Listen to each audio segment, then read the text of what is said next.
everybody, I'm President Becca from TCGSO, and I'm here with one of our trombone players and one of the arrangers for our spring concert. This is Daniel Gebur. Daniel, can you tell us where you're from, your musical background, and what else you're up to?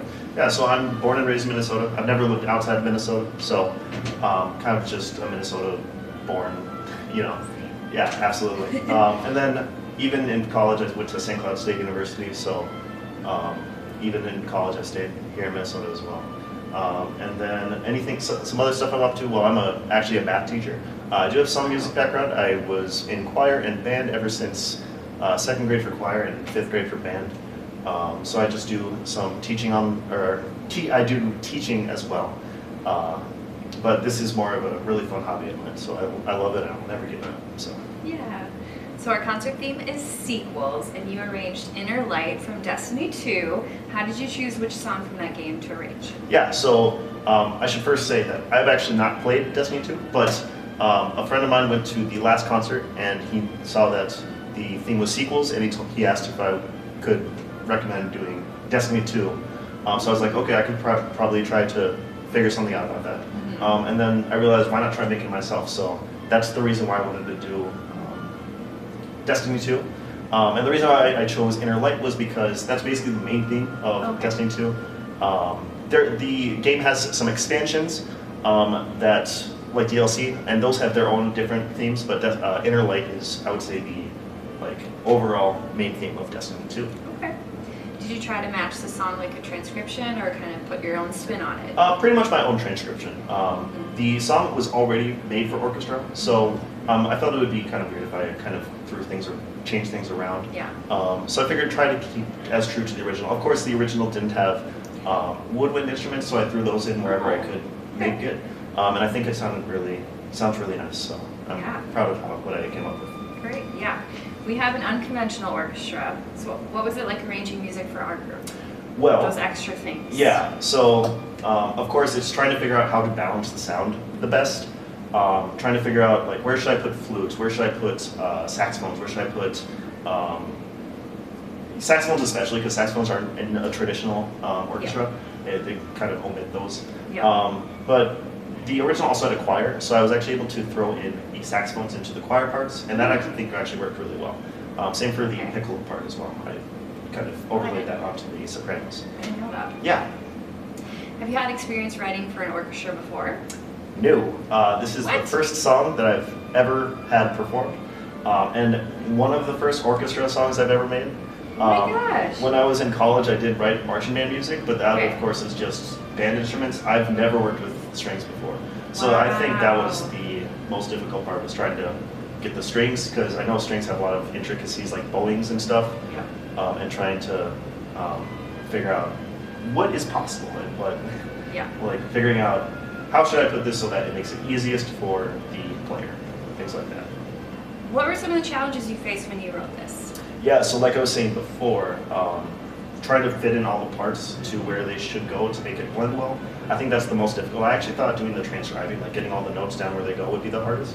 But that was actually a lot easier than I thought it would be. Oh, okay. And mostly that's because I had a lot of resources online. There's like parts of the song they put into the game where they just have the melodies and the harmonies without the percussion, and then there's even one with just the percussion. So I was able to use those separate videos to kind of nail down the transcriptions, and that made it so much easier. But the hardest part for me, I would say, was trying to make everything fit together well, especially because working with digital audio is a lot different than hearing it live. So trying to figure out, how do I put this in a way so that it will sound amazing hearing it live. Speaking of hearing it live, what was it like hearing it live for the first time? Yeah, so it was kind of inspiring, just because, like, obviously I've heard it a ton online, but it's a lot different hearing it in person. It's there's a lot more like things you can hear rather from different stuff that you haven't really like. Obviously, like some things I've put in, but haven't really paid attention to. I can now like hear it live rather than on the digital audio. So not MIDI. Yeah. Yeah, exactly. Do you have a favorite moment from your piece that you always look forward to? Yeah, so I have two. I love the ending part where they kind of go into a rock feel, right as the strings and the woodwinds go into those evil 30-second notes. Yeah, that part is my favorite. I also really love the part in the middle. And the part in the middle where the trumpet has the solo. What I found out was, which I think is pretty cool, was it's a motif from the first game. It's the Guardian theme. Don't ask me what that means, because don't ask me either. Yeah, because again, I wouldn't know. But I found that really cool. I love when music incorporates stuff from different games. Like a tie-in. Yeah, exactly, and it just sounds good. Trumpet's my favorite instrument to hear. Oh. So, I love trumpet. Yeah. Yeah. So your favorite's not the 1/4 bar? No, that is hard. I was thinking, how do I make this without making it evil? And that was the best way that I could do it. But yeah. Since this was your first time arranging, what advice would you give to another first-time arranger? Yeah, don't be afraid to use as many resources as you can.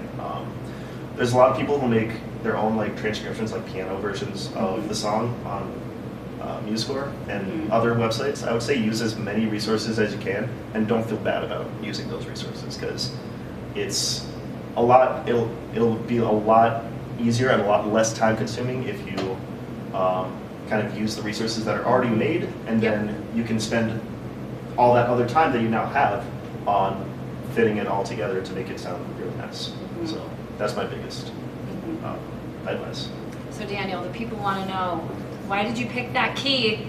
So that was actually the original key. I was like, I could change it, but it's in C sharp major. Yeah, it's C sharp major. So that is 7 sharps for those who are unknown. That's in the concert scale. It's 7 sharps. So I just want to say I apologize. I didn't think it would be that bad. It's not. But it's tough getting through it, or like seeing it for the first time. But then after that, you're like, wait, everything's just up next time. It's fine. Yeah. I was just playing. You're good. Ever since that first time, I was like, oh shoot, people are good. No, I find it funny now though. Okay, can you describe arranging in 3 words only? Make it yours. Ooh. I like it. Yeah. I don't want to say more words, but yeah, make it yours. Well, thanks for your time today, Daniel. Of course. You can hear Daniel's arrangement of Inner Light at Edison High School on May 8th, and we'll see you there.